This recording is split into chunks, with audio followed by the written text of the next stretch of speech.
அப்படின்னா, நான், எங்க அம்மா எல்லாரும் வேலை செய்றோம். வீட்ல பெரும்பாலும் வேலை செய்றது பெண்கள் தான். வேலை செய்றவங்க கிட்ட அது நல்லா இருக்கணும், இல்ல அவங்க செய்ற வேலைக்கு தேங்க்ஸ் சொல்றோமோ இல்லையோ, என்னைக்கோ ஒரு நாள் அதில ஏதோ ஒரு சின்ன தப்பு செஞ்சுட்டா, "என்ன நீ பண்ணி வச்சிருக்க?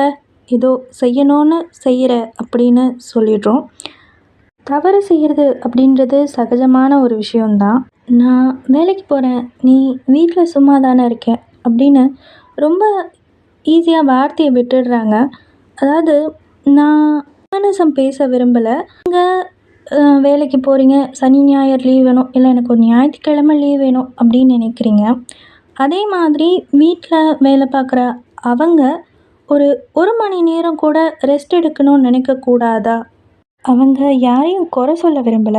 எங்க அப்பா என்ன ராணி மாரி பார்த்துக்கிட்டாரு. அதே மாரி தான்